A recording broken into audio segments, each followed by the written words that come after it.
wonder, I am guided by your light.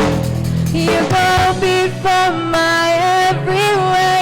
I'm not afraid, so I will say, you're with me, God, in every breath, in every step. No matter where, I know you're there. You're by my side through the wilderness. Clap your hands, everyone.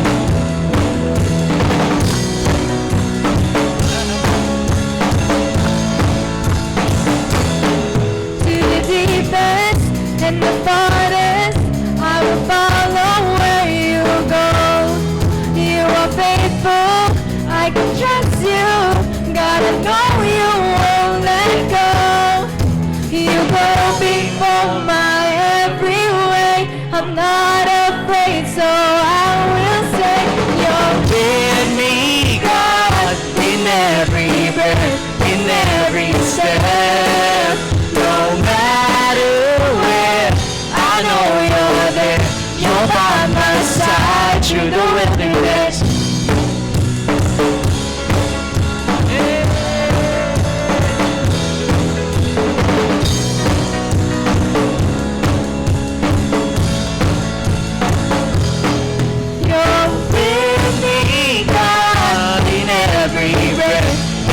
Every step, no matter where, I know you're there.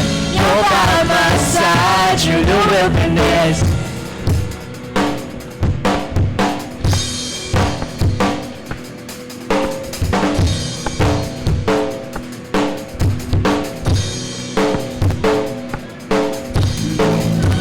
For my every way, I'm not afraid, so I will say, you go before my every way. I'm not afraid, so I will say, you go before my every way. I'm not afraid, so I will say, you go before my every way. I'm not afraid, so I will say, you're with me, God, in every breath. Come on. In every step, No matter where, I know you're there. You're by my side. you're with me, God, in every breath, in every step. No matter where, I know you're there. You're by my side through the wilderness. You're by my side through the wilderness. You're by my side through the wilderness.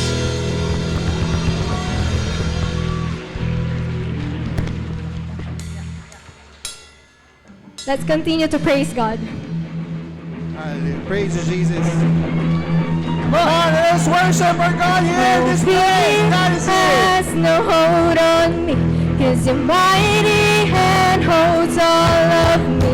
Your blood paid it all for me.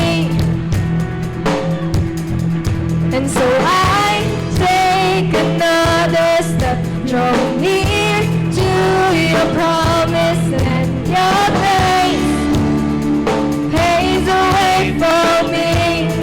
Sing with us.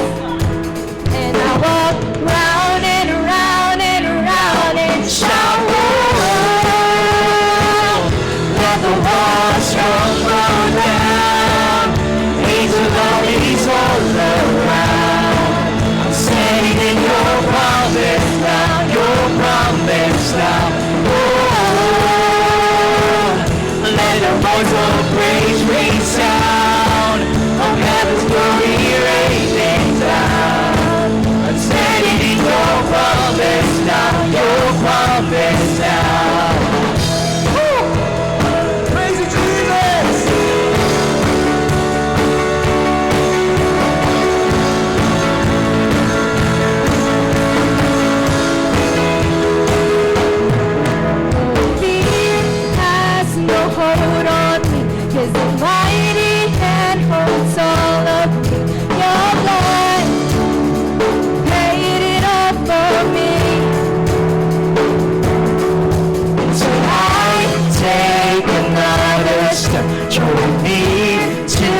us now.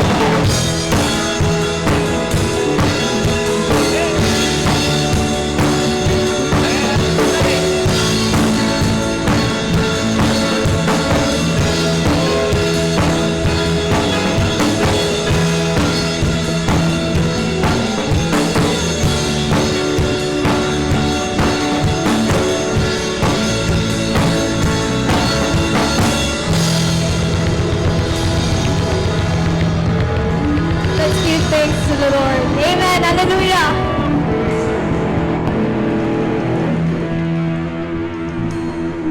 As we come into worship, you can stretch out your hands and can close your eyes. Talk to God and surrender your worries, your doubts, your baggages, your success, your life, your everything. Surrender your everything to Him. And let the Holy Spirit open your hearts to welcome Jesus, to be with you, and to elevate you through your challenges and trials right now. We worship the Lord.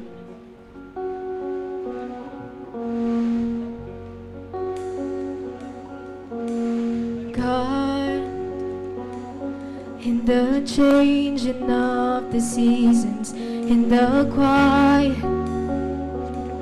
finding answers when uncertain, there is joy that is waiting to be found in knowing you.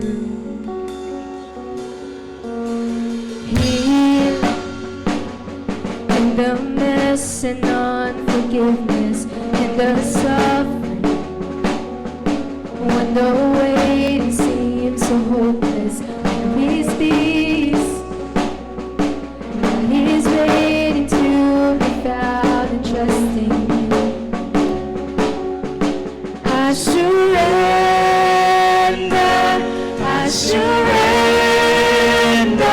You are my God, I live for you.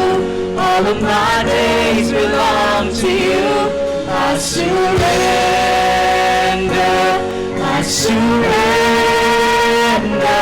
You are my God, I live for you. All of my days belong to you. I surrender. I surrender. I surrender.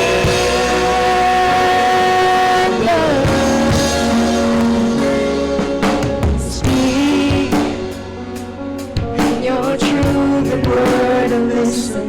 In your presence, your overflowing grace surrounds me.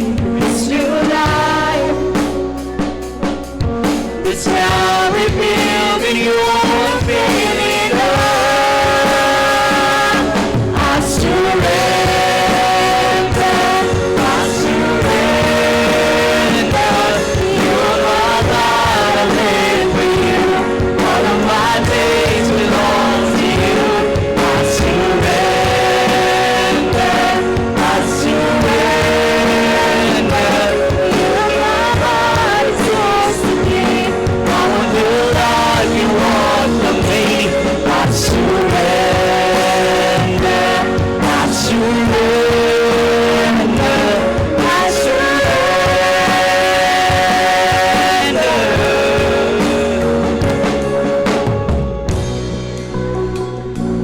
Trust in God.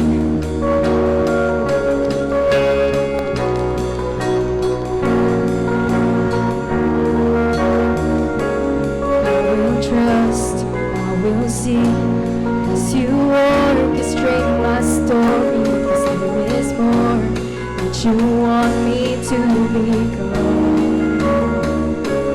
I will wait, I will praise, as you change my life completely, 'cause there is more to discover in your love. Sing it out. I will trust, I will see, as you orchestrate my story, 'cause there is more that you want me to become. I will wait, I will praise, as you change my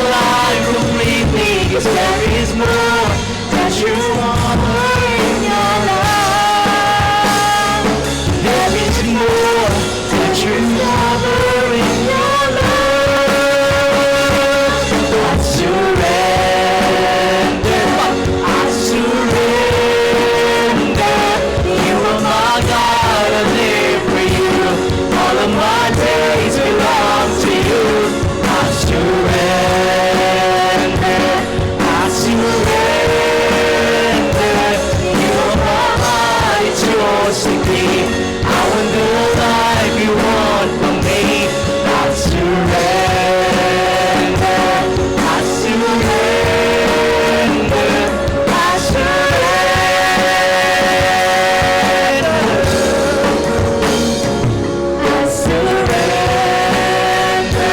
I surrender, I surrender, I surrender.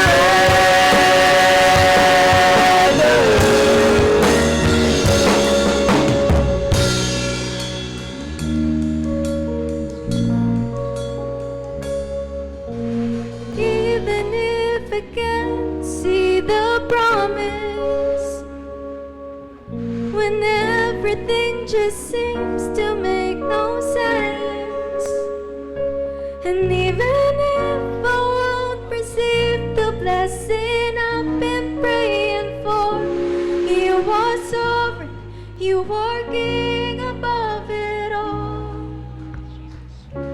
You are sovereign, you are king above it all. I surrender, I surrender, I surrender. Sing with us. I surrender, I surrender, I surrender.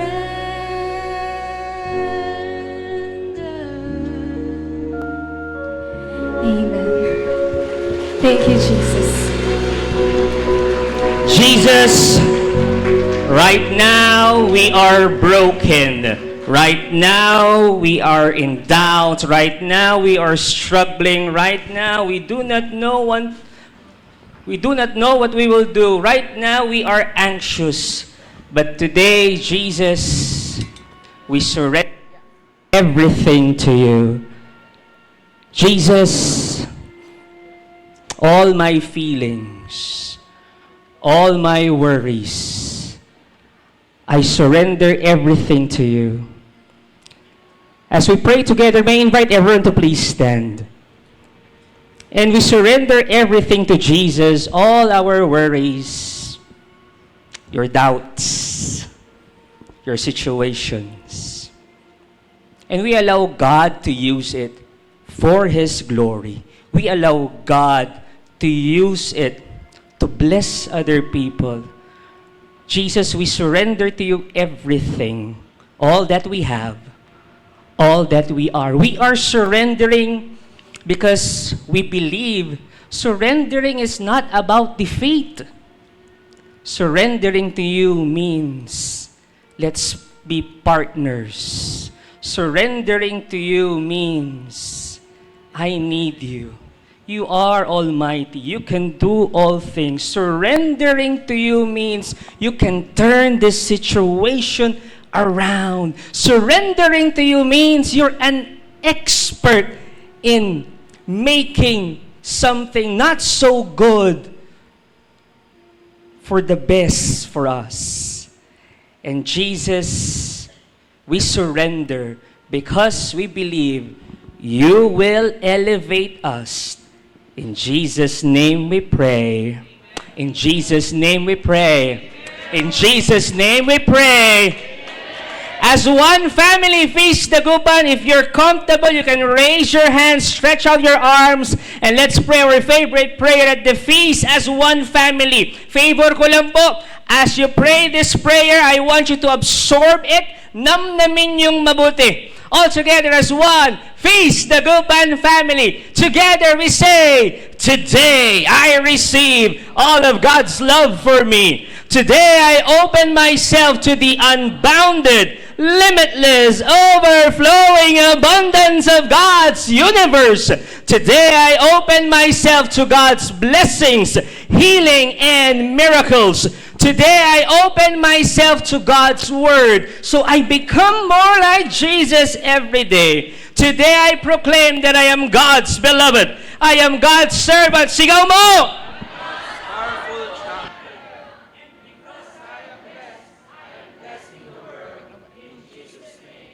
Amen and amen. Welcome to Feast the Good.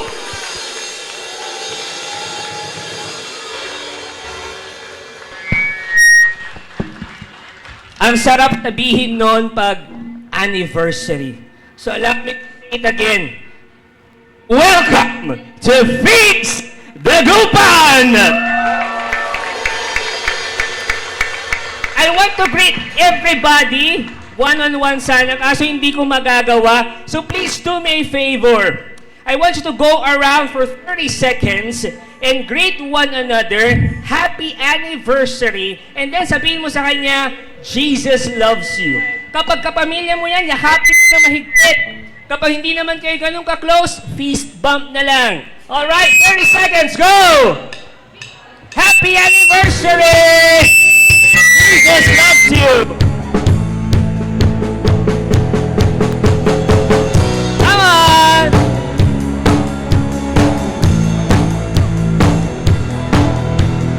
Online, you can also comment, Happy anniversary!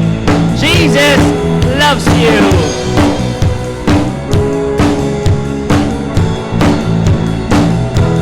10, 9, 8, 7, 6, 5, 4, 3, 2, 1. Let's give the Lord a big, big, big, big, big, big, big, big shout of praise!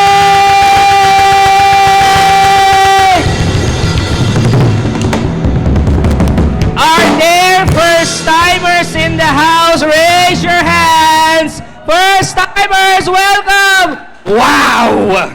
If ever you're beside the first-timer, pakisabi naman, sabay-sabay natin sabihin, 1, 2, 3, go! Warm welcome to Feast the Gupan family. This is now your family. Whether you like it or yun lang ang pagpipilian ninyo. May invite everyone to please be seated for a while. Mga first-timers po after the feast, let's meet on the first-timers corner. I think nandoon sa may bandang likod. So meron po kaming welcome gifts sa inyo. Also, those who are joining us online, sa YouTube, Facebook, saan man, whether pinapanood nyo to ng live or replay, maraming salamat for celebrating with us on our 8th-year anniversary. We are praying one day, makasama namin kayo on-site, face-to-face, dito sa Feast the Gupan. Alam nyo, may sasabihan ako mahaba. Kaso napanood ko yung video, na speechless na ako. Naluluha-luha na ako. Nakalimutan ko na. By the way, pasalamatan natin creatives team, production team for that video. Thank you, Brother Jong. Tama po, nakita nyo 8 years. Dumaan ang pandemic, may feast pa rin. Bumalik ulit tayo after pandemic, may feast pa rin. Alam nyo kung bakit? Alam nyo kung bakit? Yung mas malakas. Because God is always with us. He is. And He is committed to bless your life. He is faithful to you. He is committed to you. Grabe nangyari sa buong 8 years. And today, hindi po ako magtutok kasi po baka kayo po ay nagsawa na sa kapugihan ko. Nag-invite tayo ng mas pogi sa akin. Oh. Invite tayo kasi parang kayo magsawa sa kapugihan ko. Sabi nung isang servant, Brother Bars, pasensya na, ngayong araw na to, hindi ka ang pinaka-pogi. Sabi, tanggap ko na yan. Allow me to introduce our guest preacher for today. Most of you know him. He is one of the humblest persons I know. Grabe ang humility ng taong ito. And pag sinabi mong, isa rin siya sa mga talagang pinaka-approachable na feast builders. Naalala ko lang, pwedeng magkwento? Okay lang, pilitin nyo muna ako. Sabihin nyo, sige na, pogi. Gwapo na lang, kasi siya yung pogi eh. Gwapo na lang. Dati, nung nagsisimula tayo sa Feast Dagupan, nung feast video pa lang po tayo, every time na kami ay pupunta sa PICC to attend the feast there, I always message this guy. And grabe, napaka-approachable, napaka-accommodating. Kasi sasabihin ko, Kuya, ilang po bang mag-backstage pass kami? Gusto lang naming magpa-picture kay Brother Bo, tsaka sa inyo. And then sabi niya, yeah, sige, meet kita after the feast. And every year yon, whenever yung mga servants pupunta doon, talaga hindi namin napapalagpas na pumunta sa backstage. We are very blessed kasi hindi na namin kailangan pumila. May backstage pass. So he's very approachable and accommodating. And isa rin siya sa mga I consider as my kuya. Kasi nga naman, hindi kami nagkakalayo ng itsura, di ba naman? Hindi kayo naniniwala talaga, no? Parang hindi tayo isang pamilya dito, ah. Again, hindi ko na patatagalin. Feast Dagupan, please help me with this. Let's give. Alam ko, mainit. Sabi ko nga sa kanya kanina, welcome to Pangasinan, to Dagupan. Napakainit ng aming pagtanggap sa inyo. Pero right now, okay lang ba? Let's do this together. Please, let's give him a very special, warm Feast Dagupan welcome clap to our guest preacher for today, the feast builder of Feast Bay Area AM session. Are you ready? Alam ko may ilalakas pa yan. Let's meet Brother Odi Villaraza. Thank you. Can you stay?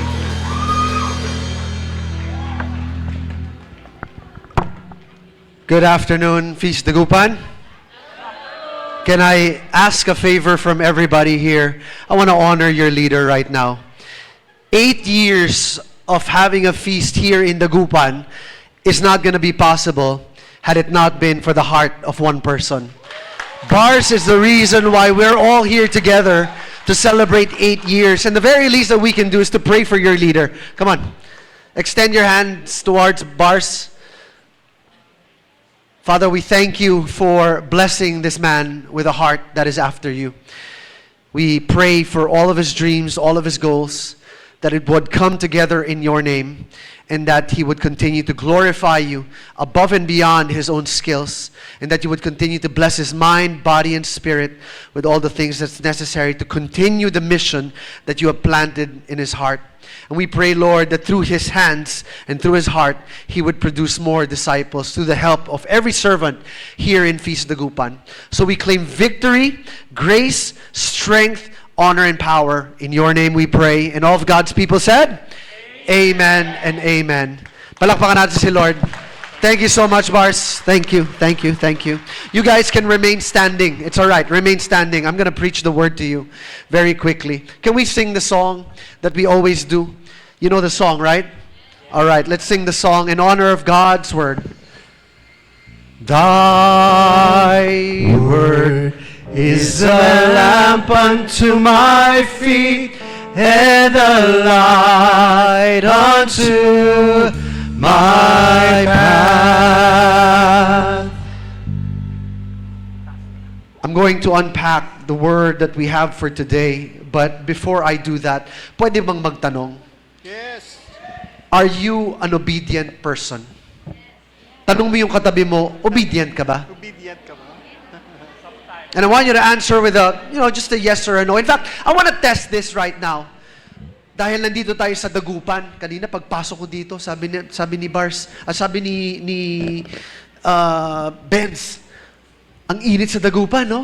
Alam niyo sa Maynila, ganyan rin po kainit. Pero ang tanong ko sa inyo ngayon, kung sakaling uutusan ko kayo na maglakad sa pinakamalapit na BDO, which is 3 kilometers from here, out in the summer heat, gagawin niyo po ba?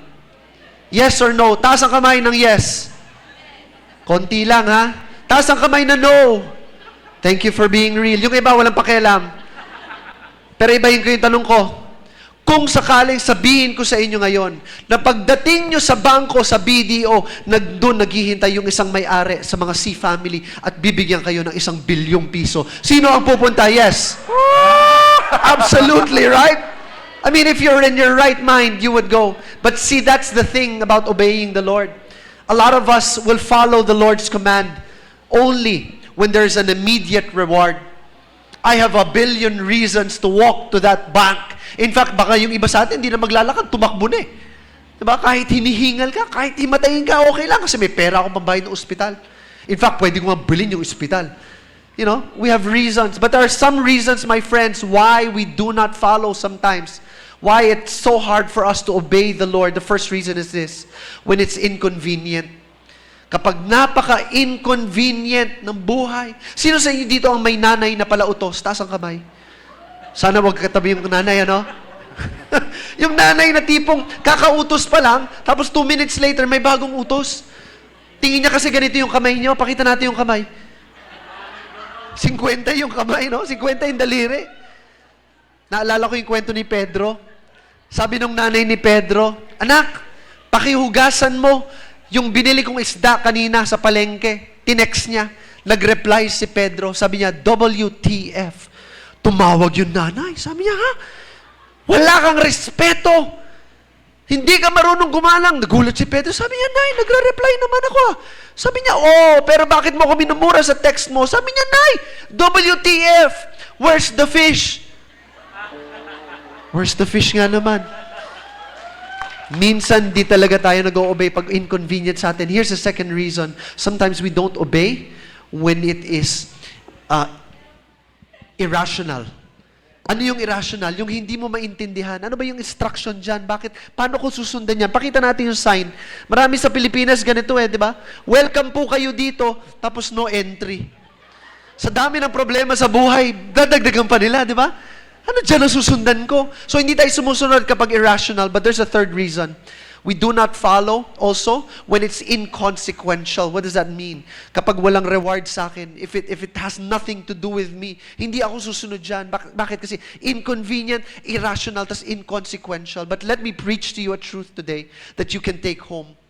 When it comes to obedience, when it comes to obeying especially the Lord, the longer you wait to obey, the harder it becomes. Kapag pinaliban mo yan at pinatagal mo, mas mahirap sundin yan. Sino sa inyo dito ang may habit na nagsusnooze button pag gumising sa alarm clock? Taas ang kamay. Naranasan nyo na ba yon? 5 minutes, it becomes 10 minutes. 10 becomes 15 minutes. 15 becomes 30 minutes. Tapos di ka na pumasok. Bakit? Kasi late na ako eh. Hindi mo na ginawa. Or another example, baka yung iba sa inyo dito may matalik na kaibigan sa ministry or sa feast. Ang close nyo, kaso one day nagkatampuhan kayo. Kasi nagkaalaman kayo, parehas pala ang crush nyo. So hindi na kayo nag-uusap. Lumagpas ang panahon, 1 linggo, hindi pa rin kayo nag-uusap. 1 month became 3 months, 3 months became a year. Hindi na kayo nag-usap ever. Bakit? Kasi ang awkward na. Naintindihan nyo? The longer you wait to obey, the harder it becomes to do. And I learned something from my son. His name is Ethan. He's 7 years old. Sino po dito yung may anak na bata, 7 years old and below? You will be able to relate to this. Di po ba ang tama ang mga bata pag inutusan natin? Lalo na yung lumalaking walang yaya, ha? Yung very independent. Pag inutusan natin yung mga bata, gagawin nila, pero gagawin nila na sobrang bilis. They will zip in and out of our house and then will do it. Why? Because they'll go back to exactly what it is that they're doing. Whatever it is, reading, playing, gagawin nila, pero mabilis nilang gagawin. You know, my friends, are you still listening? Say, I'm listening. This is an attitude that the Lord can bless. That when He tells you to do something, you do not delay, you do not turn away, but you obey right away. Sabihin mo sa katabi mo, obey right away. Kailangan natin sundan kaagad yan. Bakit? Kasi pwedeng ma-delay yan. Or worse, pwedeng hindi mo nagawin. In fact, when they invited me here, si Nika, baka si Nika naglakas ng loob, i-invite ako. 1 year in the making. 12 months ago, ininbitan nila ako. I had a choice, my dear friends. Nung lumalapit yung buwan, tinatanong na nila ako, Brother Odi, ito po yung date natin. Alam nyo, sabi ko, yes, of course. Wherever the Lord calls me, I will be there. Nung tinanong ko, saan po ba yung Dagupan? Kasi first time ko po dito eh. Nung nalaman ko po na ang layo po ng lugar nyo, munti ka na kung hindi pumunta. Bakit? Kasi nga, again, inconvenient. But you see, I praise the Lord because of the Holy Spirit convicted me that even though it was far away, the Lord called me to be here. And since hindi rin po kayo nakapunta ng Manila, ako na po ang pumunta sa inyo. Thank you for inviting me. What does the Lord say about obedience? We're going to read a very beautiful piece of scripture from the book of Deuteronomy. Deuteronomy chapter 28 verse 1, and it says this: If you indeed obey the Lord your God and are careful to observe all His commandments I am giving you today. Everybody say today. The Lord your God will elevate you above all the nations of the earth. I want you to preach this to the two good-looking people beside you. Are you ready to do this? Tell the people around you, God wants to elevate you. Come on. God wants to elevate you. He wants to elevate you. He wants to elevate you. Praise God. Put your hand over your chest, everybody. Say this with me, Lord. I'm here. I'm ready to receive. I'm listening. I let go of all my distractions. Anything that will prevent me from experiencing you today. In Jesus' name I pray. Amen. Amen. One more time, let's sing to the Word of God. Tulungan niyo ako, ha? Thank you, guys. All right. Thy word is a lamp unto my feet and a light unto my path. Can you give the Lord a big hand? Come on. Celebrate His name today. 8 amazing years. God is good. Okay, on your way down to your chair, sabi mo ulit sa katabi mo, the Lord will elevate you. That's His promise for all of us today. The Lord will elevate you. Babalikan ko yung tanong ko kanina. Do you think that Filipinos are obedient people? Yes or no? No kaagad si sister, may hugot. May hugot. How many of you believe Filipinos are obedient? Raise your hand. How many of you believe that we are not obedient? Raise your hand. Hating-hati yung room, no? Yung iba talagang walang pakialam, tumaas ang kamay, baka tawagin. You know, I would believe this, and this is just my personal opinion. In so many ways, Filipinos can be seen as obedient. Like if you look at us culturally speaking, obedient tayo. Tinuruan tayo ng mga magulang natin, yung mga ancestors natin. In fact, you know, Filipinos, we're very respectful. Agree po ba kayo dyan? Tayo lang yung isang bansa, nag-iisang nation in the world who have words like po and opo.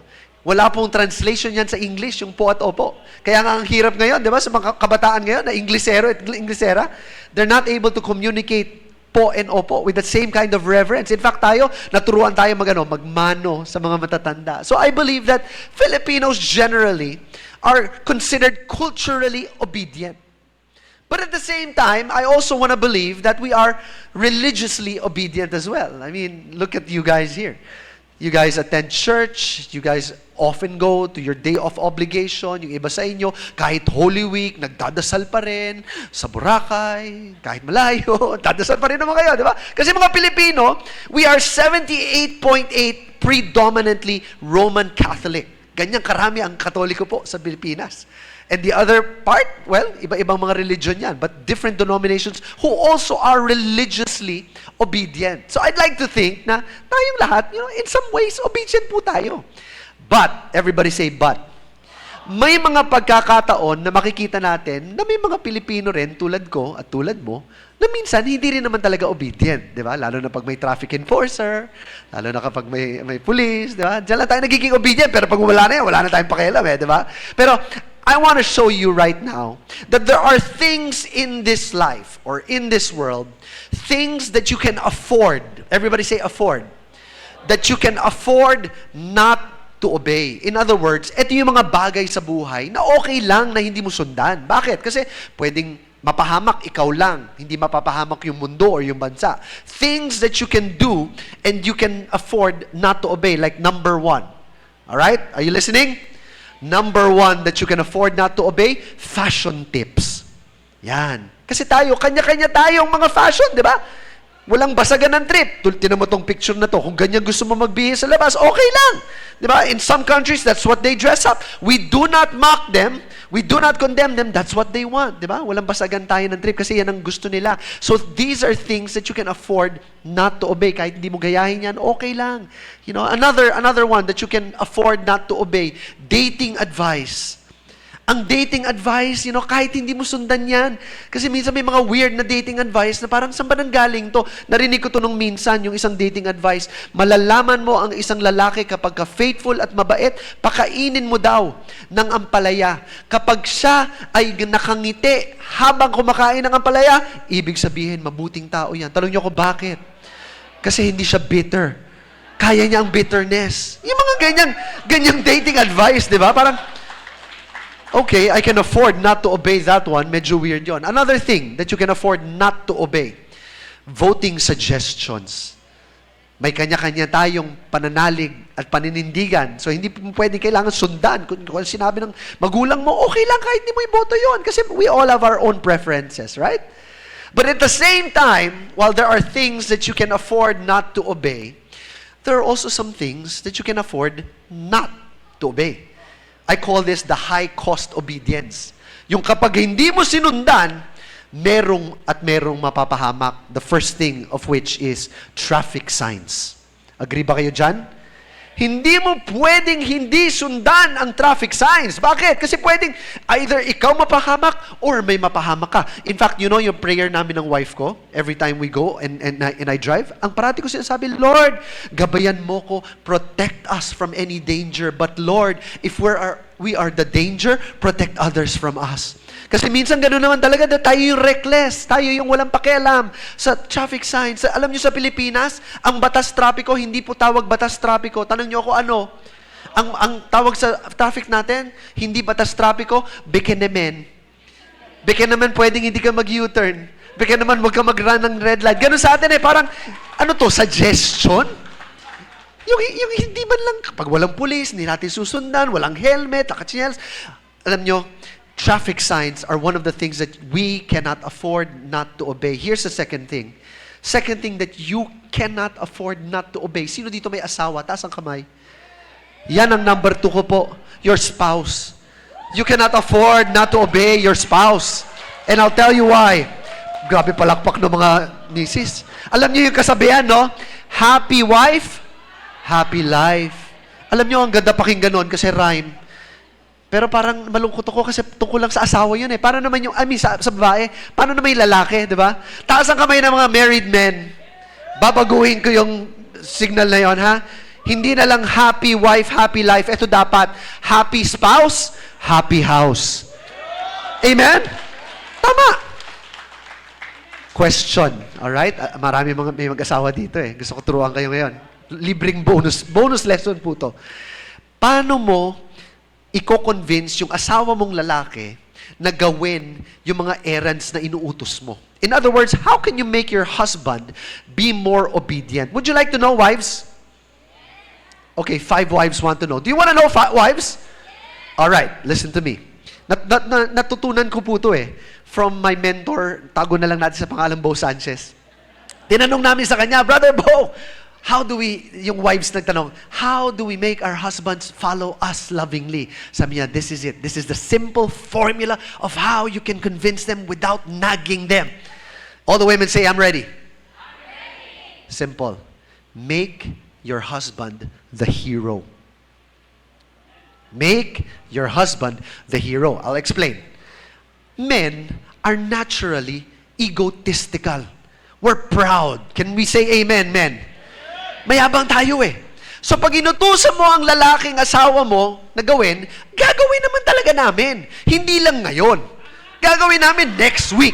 Gagawin namin next month. Kung kailan namin feel.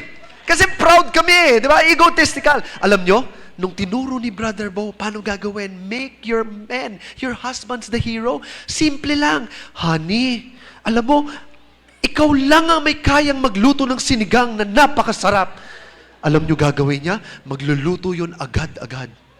Dear, Hindi ako marunong magpalit ng bumbilya. Ikaw, sobrang galing mo. Make your husbands the hero. Kasi pag ginawa mong hero ang lalaki, my goodness, I will do everything in my power to do things in Christ Jesus. Ganon. But see, that's one of the things that we cannot afford not to obey our spouse, especially if we love our spouse, all right? Here's number 3 on the list. The most important thing that you and I cannot afford not to obey is, of course, God's commandments. Tama? God's laws. In fact, it's called the 10 Commandments, not the 10 suggestions, ha? Not the 10 recommendations. Utos mo ng Diyos yan. Pero sa atin kasi, hindi natin ginagawa. Again, for the many reasons that I stated earlier. But there's a reason why we need to obey that. Why? Because Moses said something in the book of Deuteronomy. Babasahin ko ulit sa inyo, ha? May promise talaga kasi si Lord, eh. Sabi dito, if you indeed obey the Lord your God and are careful to observe all His commandments I am giving you today, the Lord God will elevate you. Everybody say, elevate you. He will elevate you above all the nations of the world. Alam niyo yung salitang elevate? A synonymous word to elevate is promote. Promotion. Tanong, sino po sa inyo dito ang may gusto ng promotion sa buhay? Amen? Maraming ibig sabihin ng promotion, ha? Of course, ang una nating iniisip is career growth, promotion. I mean, hindi gusto ma-promote dito. From employee to business owner, from business owner to CEO, from CEO to president. Sino may gusto may ng career promotion? Taas ulit ang kamay. Kaakibat niyan ng career promotion, of course, is financial promotion. Kasi sabay yun di ba? Yung dating 0 lang ang bank account mo, ngayon, 10 0 na. Million na. Di ba? We all want that kind of promotion. But there are other kinds of promotion, like relational promotion. Yan, maganda rin po yan. Yung dating acquaintance mo lang, ngayon, BFF mo na. Di ba? Yung dating kaibigan mo lang, ngayon, kayo na. Or dating single ka, now you're married. Now you're taken for granted. Or dati kang married lang, now you have children. Promotion po yan, di ba? Or dati may children ka, pero ngayon malalaki na, grandparent ka na. That's a promotion, my friend. But there's also such a thing called emotional promotion. Yung nagmamature ka. Yung dati, ang bilis mong mainis, bilis mong mapikon, hindi ka nakikipag-usap, pag may nasabi lang sa'yo, binash ka, kinancel ka, ngayon, kaya mo na. Nagbago ka na.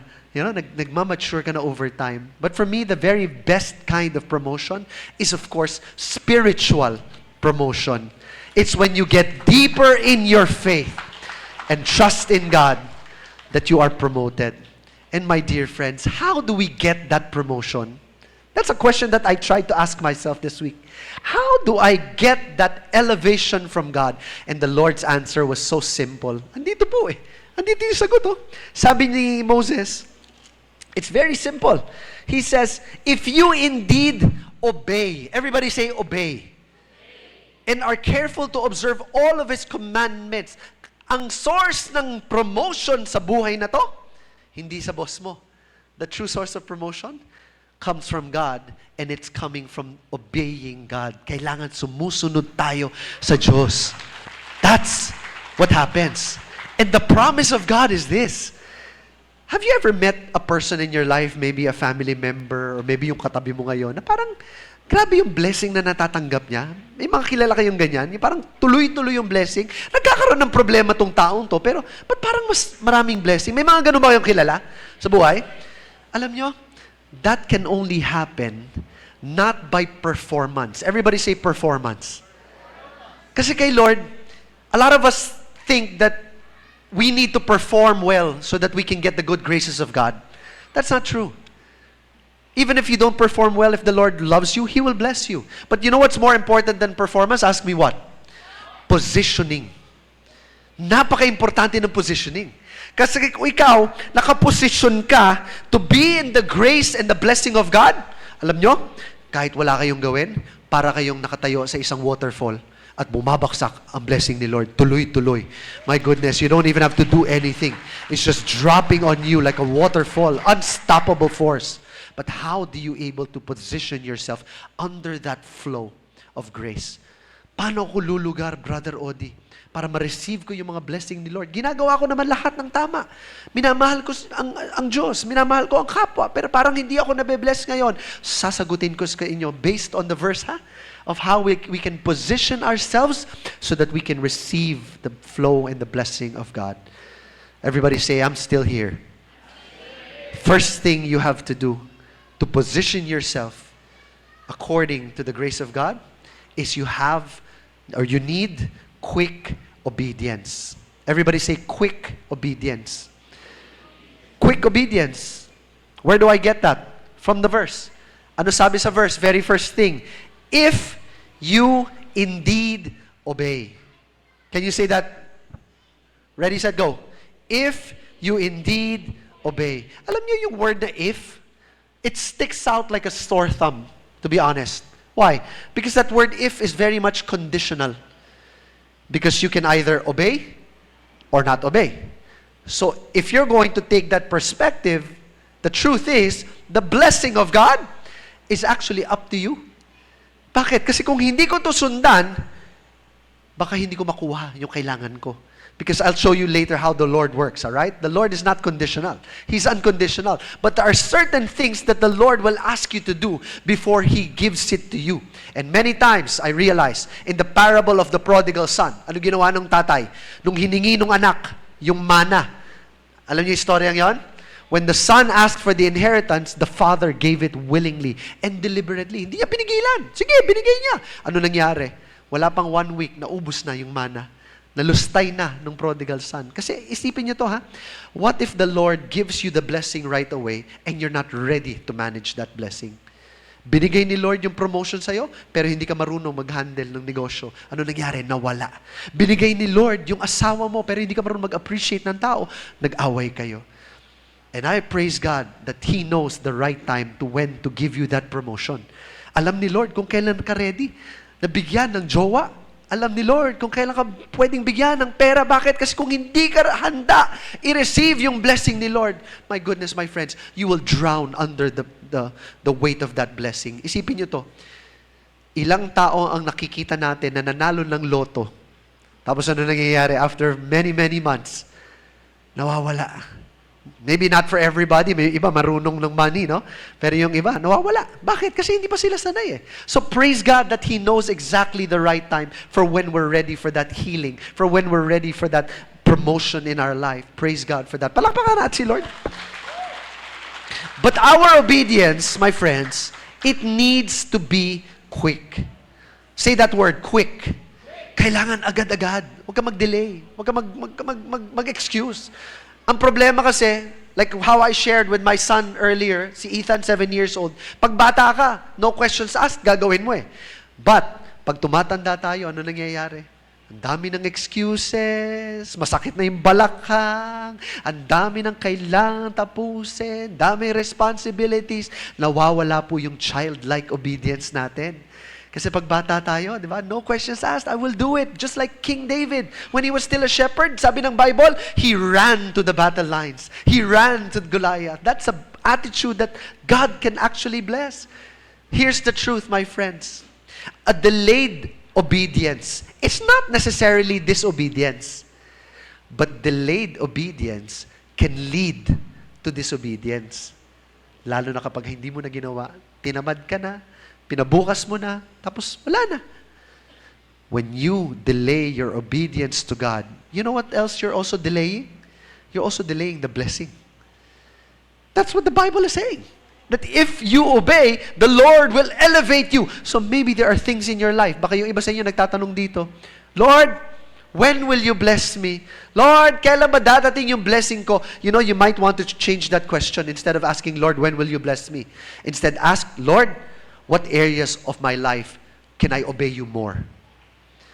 Maybe there are things in my life, aspects of my life, na hindi ako masyadong sumusunod. Kaya hindi ko nakukuha yung kailangan ko in this season of my life. Make your obedience quick. Alright? That's the first lesson. Second lesson, you need careful obedience. Say, careful obedience. Where does that come from? Sabi dito, you are careful to observe all of His commandments. Let me say this to you, all right? Kanina sabi ko, delayed obedience can lead to disobedience. Ito namang careful obedience, selective obedience leads to disobedience. Ano ibig sabihin nun? Kapag ikaw, pinipili mo lang yung gusto mong sundan kay Lord. Lord, pwede ba? Para ka nakikipag-negotiate. Lord, pwede bang commandment number 2, 3, 6, 8, and 9 lang? Pwede ba yun? No. That's selective obedience. And selective obedience, my friend, it is still disobedience, especially it's coming from God. What did Moses and the Israelites pray during that time? Sabi nila, you shall love the Lord with all your mind, your spirit. Mali yata yun. You shall love the Lord with all your heart, with all your soul, and with all your might. In other words, ibigay mo lahat kay Lord. Huwag ka magtipid. Huwag ka magtago. When you're obeying the Lord, sundan mo na lahat. Di ba? Because that's careful obedience. It's not selective obedience. Here's number 3. The third lesson. Meron tayong quick obedience, careful obedience, and then we also have confident obedience. I love this part. Saan galing to? It says, the Lord your God will elevate you. Pwede mo sabihin sa katabi mo, bago siya makatulog, sabihin mo, the Lord your God will elevate you. Yan ang confidence. Ang magpo-promote sa akin sa buhay kong to, hindi yung boss ko, hindi yung asawa ko, hindi yung best friend ko, yung business owner. Si Lord ang magbibigay ng promotion ko. In fact, I want to tell you a story of a man named Joseph in the Old Testament. Kilala niyo si Joseph? Joseph the Dreamer. May play na sinulat tungkol sa kanya, di ba? Joseph the Dreamer. Alam niyo si Joseph, he was the 11th out of 12 brothers. Ang laki po ng pamilya nila kasi back in the day, nung panahon ng mga lola at lolo natin, alam niyo, malaki ang mga pamilya, di po ba? Parang ang average noon, 10, 12, 15. Ngayon, konti na lang eh. Malaki na ngayon ang 2 o 3. In fact, pag 3, parang ang dami mo ng mga anak. 3 na anak mo. Kasi ngayon, mas uneconomical eh. Ang hirap ng buhay. But back in their time, 10 sila magkakapatid. In fact, sorry, not 10, 12. 12 sila. Etong si Joseph, paborito siya nung tatay nila, si Jacob. Sino si Jacob? Siya yung anak ni Isaac. Sino si Isaac? Siya yung anak ni Abraham. Intindihan niyo yung pamilya nila, no? That's the family tree. So, itong problema. Pag ikaw, by the way, sino dito ang naniniwala kayo ang paborito niyo sa pamilya? Taas ang kamay. Self-proclaimed. Okay lang. Tingin niyo kayo, wala ba? Sino dito naniniwala kayo yung paborito sa pamilya niyo? Thank you, thank you, thank you. Alright. Si Joseph, siya talaga paborito. Ito problema. Pag ikaw ang paborito sa pamilya mo, usually, may mga perks yan. Di ba? Pwedeng ikaw yung binibigyan ng pinakamagandang regalo. Pinakamahal na regalo. You get the best part of the chicken, for instance. You know, you always have perks. And Joseph, because he was the favorite of their dad, Jacob, automatically, he was the least favorite among his brothers. Etong problema. One day, everybody say one day, Jacob gave Joseph a very one-of-a-kind, unique coat. A multicolored coat. Which to me, is a terrible idea. Ask me why. If you're going to play favorites, parents, the least you need to do is to do it discreetly. Huwag mong ipakita. I mean, bilang mo sila lahat ng milk tea, pero bigay mo doon sa favorite yung may pearls. Yung patago. Di ba? Para hindi kita. Ang problema, si Jacob, binigyan niya isang anak lang. Siyempre, ano tendency nun? Nagalit yung mga kapatid. So much so that they tried to kill him. But instead of killing him, one brother said, no, let's not kill him. Instead, let's sell him as a slave. Pinagkakitaan pa siya. So now he's a slave. He's in Egypt. Sold to a Pharaoh's guard by the name of Potiphar.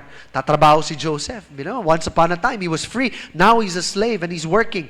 And he had no complaints. But then one day, the wife of Potiphar, nagkaroon ng gusto kay Joseph. Nataypan niya. Kasi mas kulado si Joseph eh.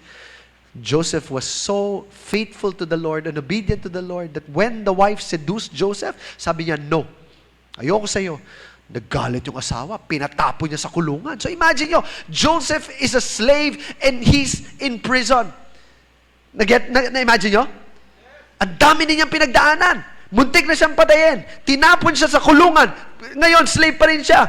But you know, Joseph, he was so obedient to the Lord that even in spite of everything happening in his life, he continued to praise God. He continued to trust that the Lord had a plan. And one day, everybody say one more time, one day, si Lord na ang kumilos.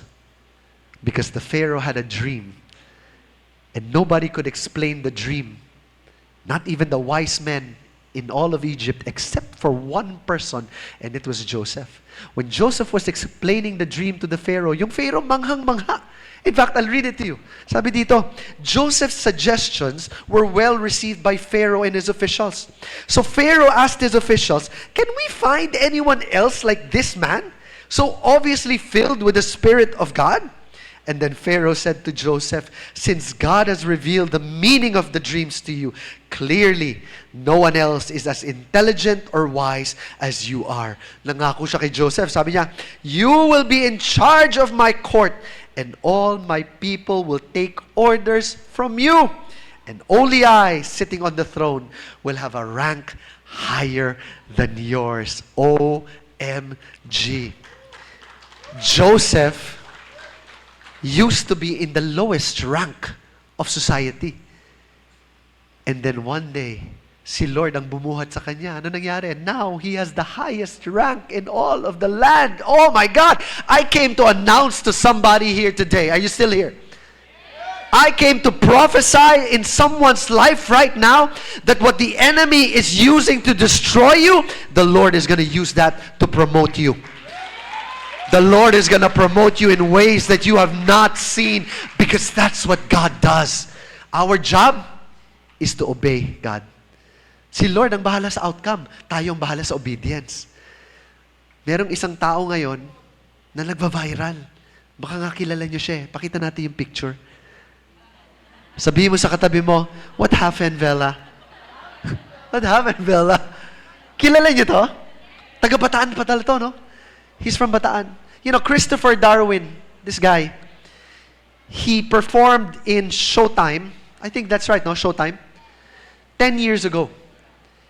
And walang nangyari sa career niya. You know, he just went into obscurity for 10 years. And then all of a sudden, for some reason, this guy is trending today. 10 years later. Alam niyo kung ano yung mga career growth niya ngayon? All of a sudden, sumasayaw siya with SB19. All of a sudden, nagkakaroon siya ng mga advertisements, di ba? So ano ang point ko? Tanong niyo kung ano? Yung promotion mo, baka hindi dumating ng sobrang aga o sobrang bilis. Pero si Lord, pag alam niyang ready ka sa promotion, dadating at dadating yung promotion mo. Because no force on earth, my friend, there is no force on earth that can stop the Lord from promoting you at the right time. So what do? You obey God. Sundan natin ang Diyos. Kung ano man ang iutos niya. Kahit mahirap yan. Kahit inconvenient yan.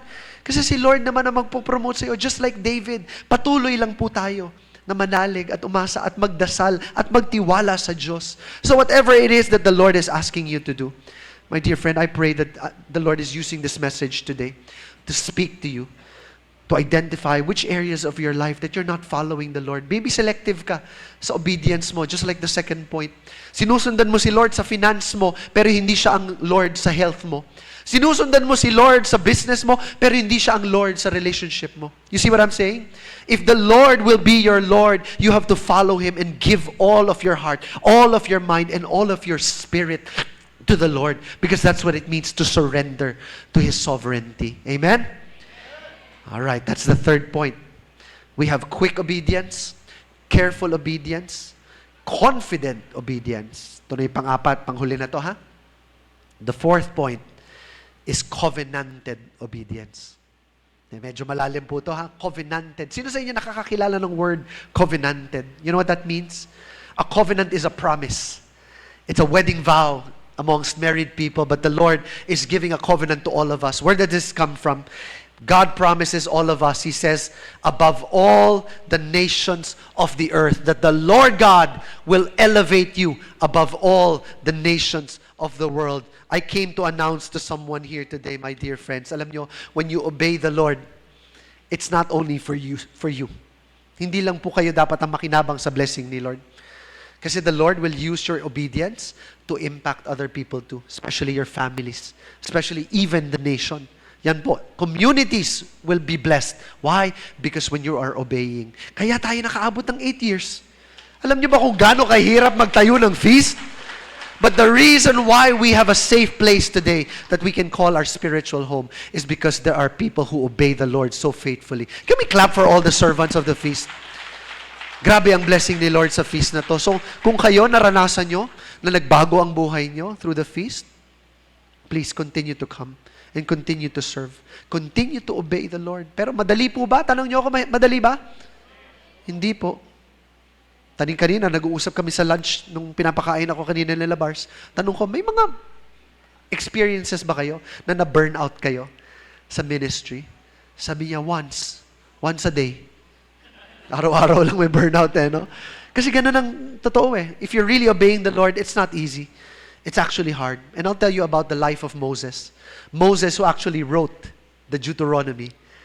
When Moses wrote Deuteronomy, 5 books po yan They call it the Torah. First 5 books of the Bible, Genesis, Exodus, Numbers, Leviticus, and Deuteronomy. Ang Deuteronomy, yan po ang pinakahuling book sa Torah. Alright? That's the last book of the Torah. And Deuteronomy, listen to me, this is interesting, especially if you like connections. Ang Deuteronomy, ang ibig sabihin po niyan sa Hebrew, second law. Can you say that word? Second law. So kung pangalawang law na yan, ibig sabihin, may binago si Moses. May bagong commandment si Lord. Hindi po. It's actually so ironic because it's supposed to be called Deuteronomy and it means second law. Pero wala pong binago si Moses. Why was it called second law? I'll tell you the truth. Moses was saying all of these commandments again to simply remind all of the Israelites not to do what the ancestors did. Ano ba ginawa nila? Si Moses, for instance. Moses, when they were crossing the wilderness in the desert, naalala niyo yung journey nila from Egypt to the Promised Land? Baka napanood niyo yung 10 Commandments to detail that journey. During that part, walang pagkain sa desierto Walang tubig.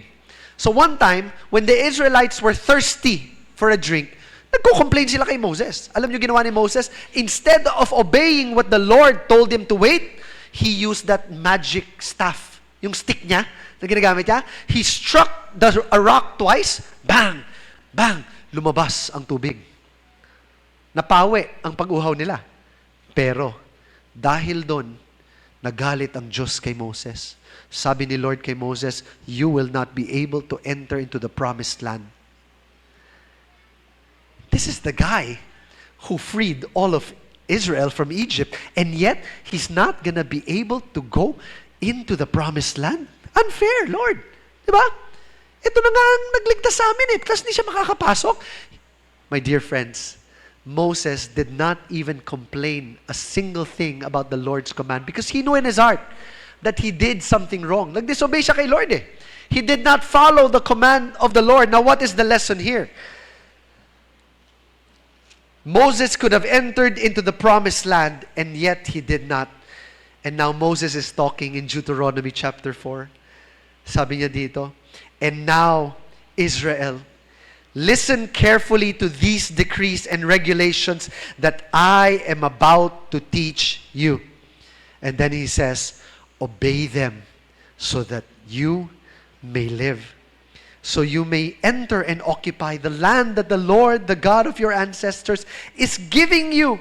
In fact, he says, do not add or subtract from these commands I am giving you. Just obey the commands of the Lord your God that I am giving you. In other words, Moses was saying, natuto na ako. I have learned from my mistake. So learn from me. Kung ako magulang nyo, that's exactly what I will tell you. I will tell you my story about how I failed and disobeyed God so many times. In fact, I'll tell you one of my biggest stories. I was 24 years old and somebody invited me to enter into a business proposition. Baka yung business na to, alam niyo yung industry to. Tanong nila sa akin, brother, open-minded ka ba? In-invite ako sa isang MLM company. Tapos tinuro sa akin, brother, ito yung pinakamagandang way para kumita ng malakihan. High risk to. pero high returns naman. Sabi niya, alam niyo sa networking, naintindihan natin yun, diba? Kailangan may paa ka, meron kang downline, may upline ka. Ito tinuro sa amin, ito gagawin nyo. Imbis na mag-recruit ka ng mga tao, ikaw mismo ang mag-invest. Malaking pera. So, ang gagawin ko, lalagay ko yung pangalan ni Juan de la Cruz, ni Fernando po, kung sino man, Cheryl Gomez, sila yung binibili ko, pero akong nagbabayad ng pera. Kasi ang yield ng returns nun, kinompute ko. Nakalagay doon. Wow! Mag-i-invest ako ng 7-digit figure, ang take-home ko, doble nun. So, ano ginawa ko? Kinausap ko yung isang kaibigan ko na napakalapit kay Lord. Sabi ko, brother, pag-pray mo nga ako. Gusto ko marinig ang boses ng Diyos kung dapat ko itong gawin. Alam mo, isang advice lang ang sinabi niya sa akin, bro, pagdasal mo yan. Pagdasal mo yan. I-discern mo kung para sa iyo yan. Alam niyo ginawa ko? Hindi ako nagdasal. I went and dove in. Why? Because high yield eh. Kahit high risk. 2 months down into that business, nagsara yung kumpanya. And that started my life of going down to a rock bottom system. So much so, after 1 year, kakautang ko ng kakautang. Yung dati kong utang na 1.7, gumising ako one day, 6 million na po yung utang ko. Umuutang ako ng 8%, 9%. Took me so long. Number 1 lesson that the Lord taught me is to obey Him, to follow Him, to discern. Kaya kayo, kung meron kayong malalaking mga desisyon na gawin sa buhay, I will give you the same suggestion and I will tell you the same comment. Matuto na po kayo sa akin. Ha? Obey the Lord.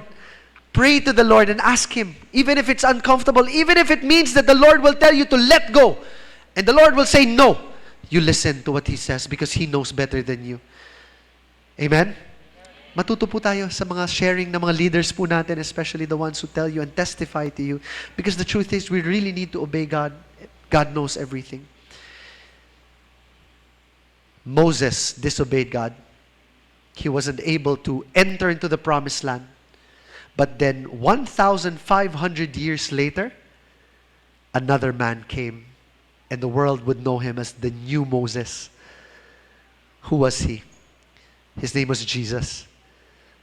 And Jesus showed everybody where Moses failed in obeying God, Jesus succeeded in a perfect, complete, absolute sense. How? Si Jesus, naging tao. Katawang tao. Diyos yan eh. Naging katawang tao. What did He do? He obeyed His earthly father. Sinundan niya si Joseph. Kahit siya yung Diyos. He humbled Himself to His elders and followed His earthly father. Not only that, He perfectly obeyed the will of His heavenly Father. He said, Father, if you can let this cup pass from me. Nakikipag-negotiate si Jesus. Sabi niya, Lord, ayoko mag-crucify. Pwede bang mag-fundraising na lang tayo? But no. Jesus did not say that. He said, nevertheless, not my will, but your will be done. Pinakita ng Diyos sa atin how it means to obey. Kaya alam nyo, ako bilang leader, natatakot ako minsan kapag may leader ako nakikita na hindi marunong sumunod. Bakit? Kasi hindi leader yun eh. If you are going to be in authority, you need to learn how to be under authority. Kailangan marunong tayong sumunod, especially when it comes to the Lord. I'm gonna need you to stand up for this. I'm about to close. That's the cue of the music ministry. Thank you guys. Is this message helping anybody here? I was thinking when I was driving here, 3 oras po ako nagda-drive kanina, iniisip ko, ano ba yung significance nung anniversary, Lord? Nung 8 years natin?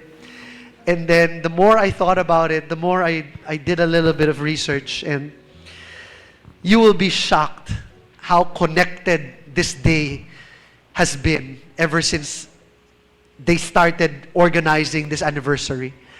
Kasi alam nyo, yung number 8, in the Bible, every number has a significance. Number 3 is a symbol of completion. Number 7 is a symbol of perfection. Marami pong mga numbers symbolically in the Bible, it means something. Ang number 8 sa Bible, listen to this, it means new beginnings. Everybody say new beginnings.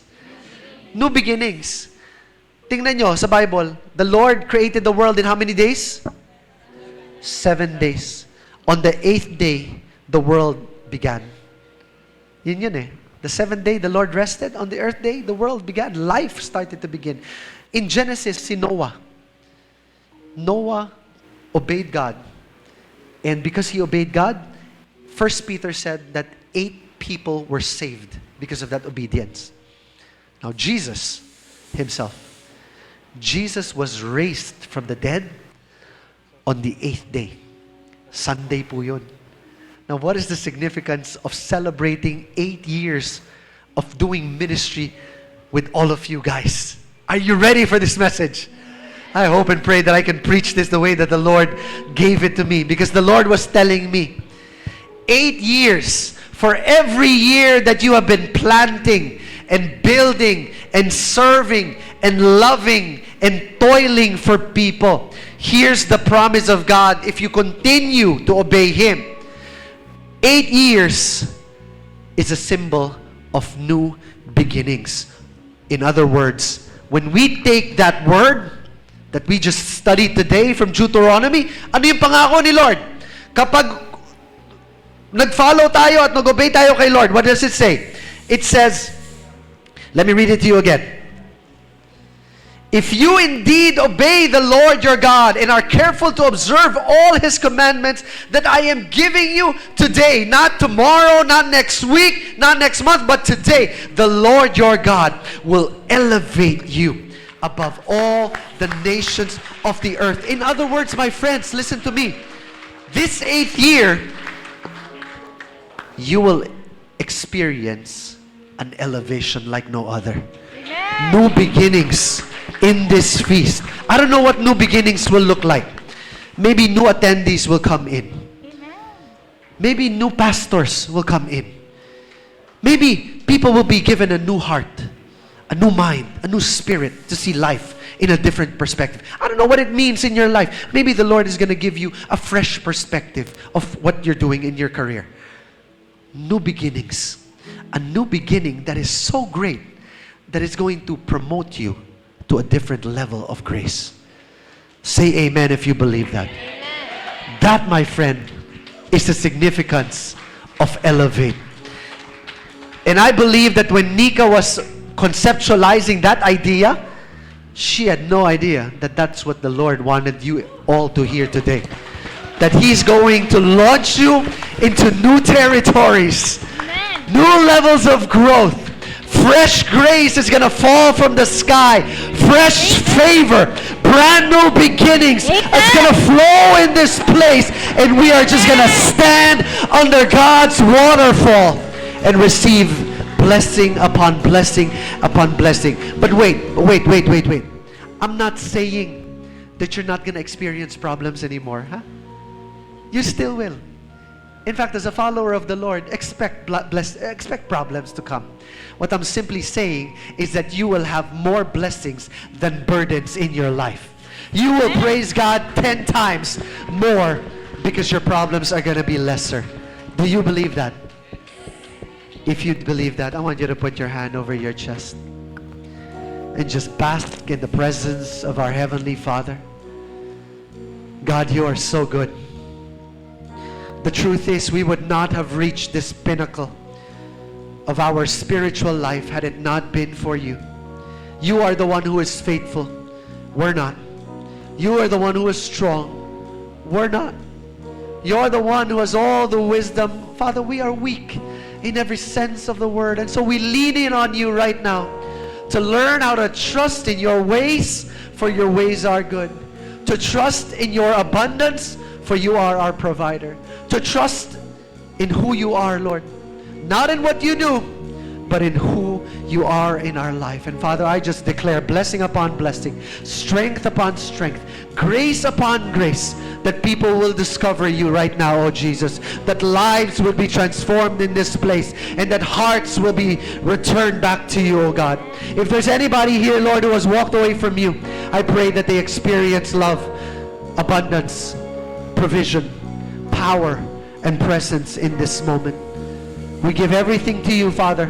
Our past, our present, and our future, everything that we are, back into your loving arms and back into your loving hands. It's in Jesus' name that we pray.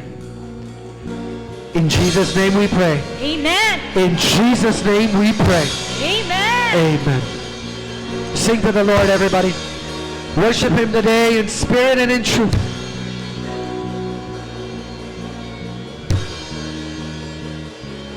I will trust, I will see as you orchestrate my story, 'cause there is more that you want me to become.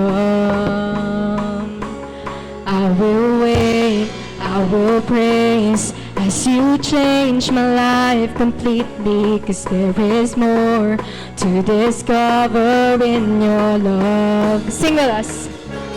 I will trust, I will see as you orchestrate my story, 'cause there is more that you want me to become.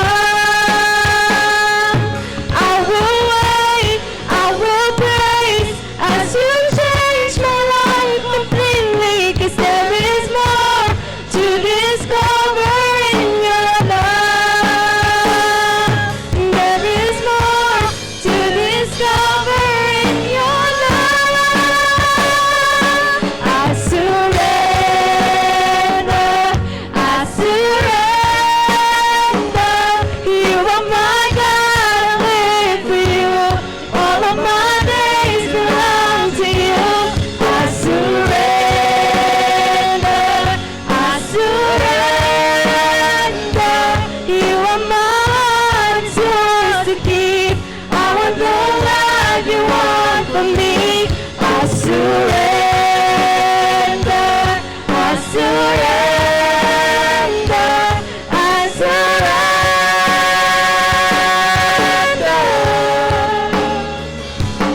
I surrender, I surrender, I surrender.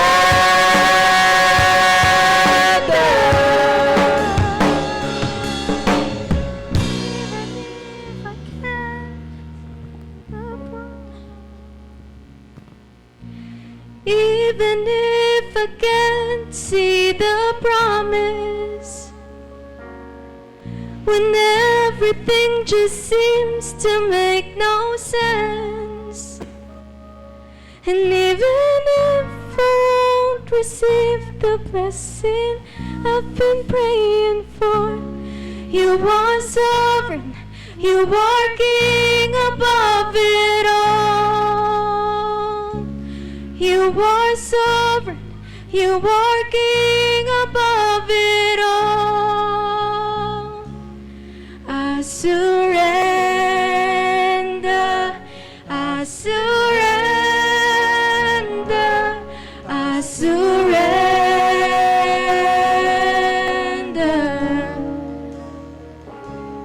I surrender, I surrender, I surrender.